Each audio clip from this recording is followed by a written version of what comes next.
Қайырлы күн. Назарларыңыздар сәрсенбінің сәтінде жобасы. Жобамыздың алғашқы қонағы мың бала байқауының жеңімпазы Ясмина аруымыз. Ясмина, сені әуелі жеңісіңмен құттықтаймын. Рахмет. Жақында Астанаға барып келіпсің. Қалай барып келдің? Байқау қалай өтті?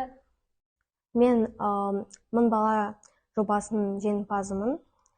Астана қаласына республикалық кезеңіне барғанмын. Бұл жақта мен қазақ тілінен білімді, өнерімді көрсеткенмін.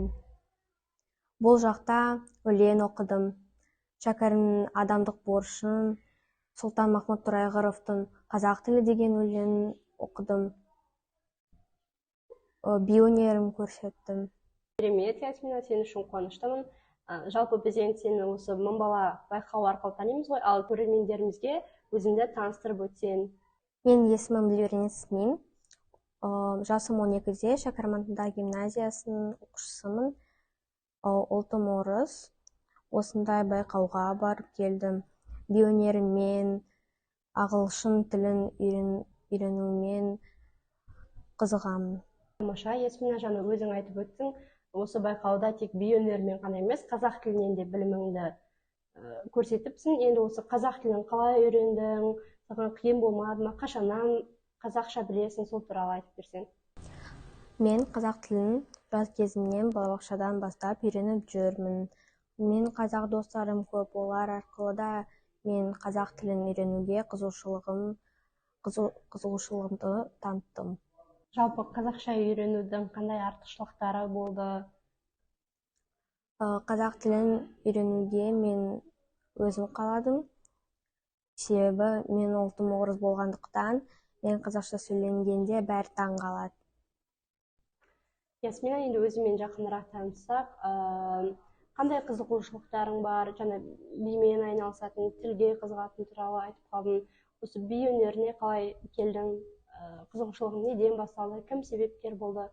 Жалпы хоббиің туралы айтып берсең. Би өнерімен мен кәсіби түрде айналысамын. 4 жасымнан бастап биге қатысып жүрмін. Түрлі байқауларға, фестивальдарға қатысатын болдым. Волшебная страна ансамбліне барып жүрмін. Біздің ансамблімізда 83-ке жақын гран-при бар. Көптеген бірінші орындар алғанбыз. Қандай тілдер білесің? Мен 3 тілді үйреніп жүрмін. Бұл орыс тілі, қазақ тілі және ағылшын тілі. Ағылшын тілі үйірмесіне қатысып жүрмін. Қазақ тілімен мектепте оқып жүрмін. Ал орыс тілін бұл мен туған тілім. Тамаша.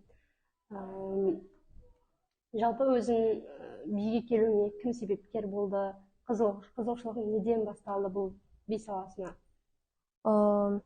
Жас кезімде мен көп биледім. Үйде өлең қосқанда билей бастадым. Сол уақыттан бастап биге қызығушылығым оянды.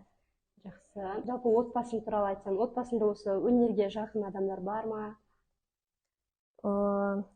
Би өнеріне жақын адамдар жоқ. Мен жалғыз. Бірақ мен ата-аналарым түрлі тілдерді үйренгенді ұнатады. Ал ең алғаш үлкен сахнаға шыққан кезің есіңде ме? Ең бірінші байқауың қандай қызықтар болды? Бірінші мен байқауым бұл біздің Қарағанды қаласымызда «Танцуй всей душой» байқауы. Болашақта қандай жоспарларың бар? Болашақ мамандығыңды осы би саласында жалғастырғың келе ме, әлде басқа салада таңдайсың ба? Болашақта мамандық бойынша мен стюардесса болғым келеді. Себебі шетелден қонақтар келгенде оларға біздің бар қазақ елінде тұратын түрлі ұлт өкілдері қазақша сөйлейтінін көрсеткім келеді. Тамаша. Ал өзің шетелдерге шығуға қызығасың ба? Жалпы қай елдерге барғың келеді?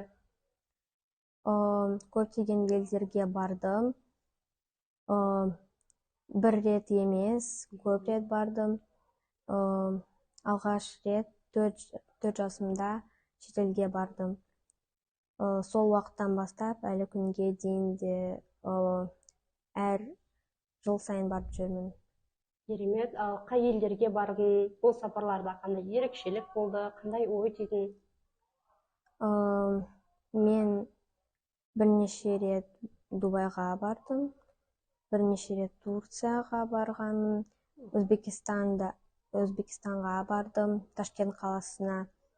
Бұл жаққа мен бимен бардым, байқауға қатысу үшін. Россиядағы Новосибирск қаласына бардым, бимен бірге бардым, байқауға қатысу үшін. Сосын осы жазда мен Мальдиваға бардым.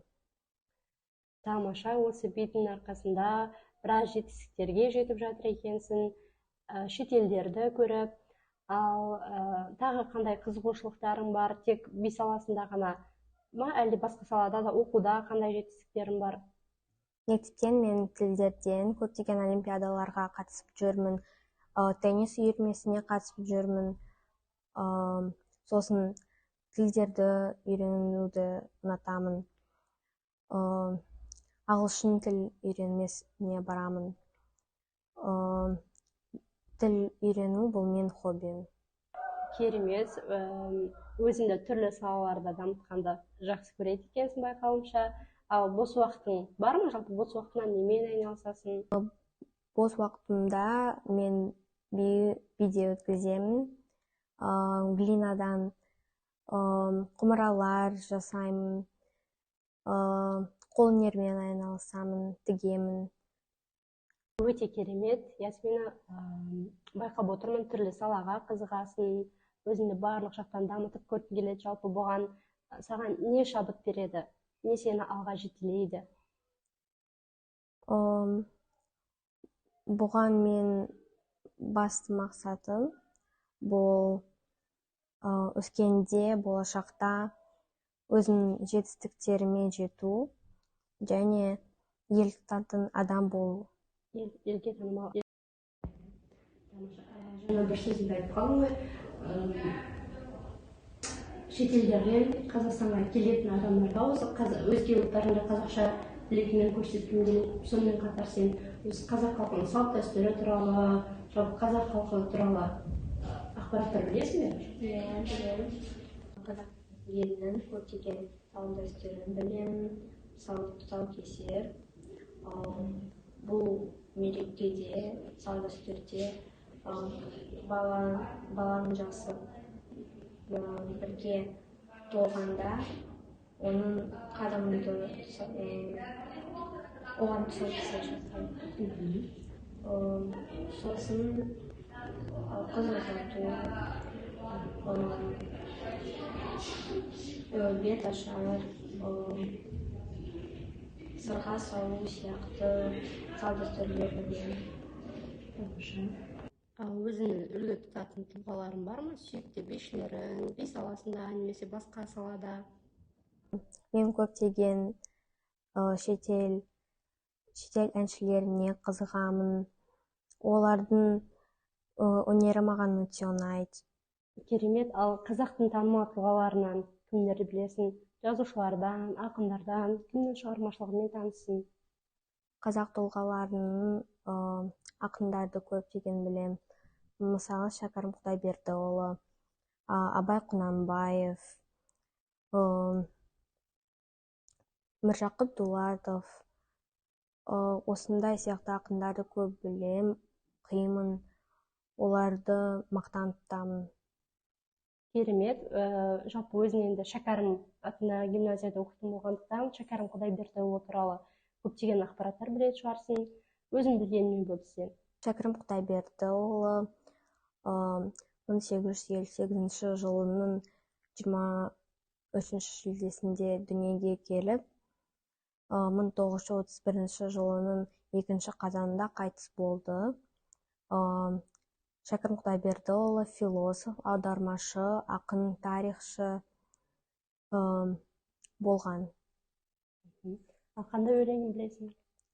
Шәкәрім Құдайбердіұлының «Адамдық борышың» деген өлеңін білемін. Адамдық борышың халқына еңбек қыл, ақ жолдан айнымай, ар сақта оны біл, талаптан да білім, өнер үйрен. Өнерсіз, білімсіз болады құлтыл. Тамаша. Ясмина, жалпы өзің көп іс-шараларда, сайыстарда жүресің. Достарың көп пе? Достарым көп. Көп шетелге көп барғандықтан көп достарым бар. Би өнеріне қатысып, бүкіл қыздармен, ұлдармен да дос болдым. Солармен бірге бір іспен айналысып, біздің қызығушылығымыз бірдей. Ал шетелдерде достарың бар ма? Иә, бар. Шетелге барғанда көп достар таптым. Мысалы, менде Ресейде бір досым бар. Бұрын бізбен биге барған, Россияға көшіп кеткен. Ясмина, бізге оқушының бір күні қалай өтеді? Өзіңнің бір күніңді айтып берші.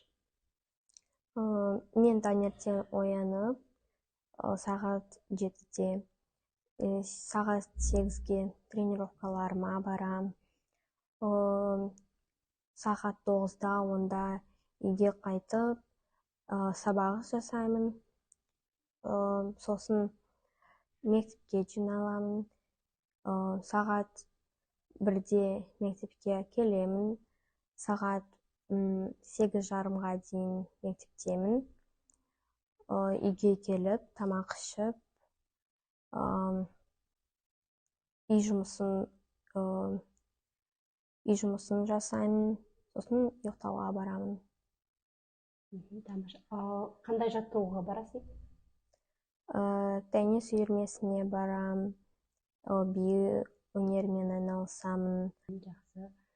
Ал үйлеріңде қанша адам тұрасыңдар? Отбасын туралы айтып берші. Отбасымда 4 адам бар. Анам, әкем, мен сіңілім және мен. Мен отбасым өнерге жақын.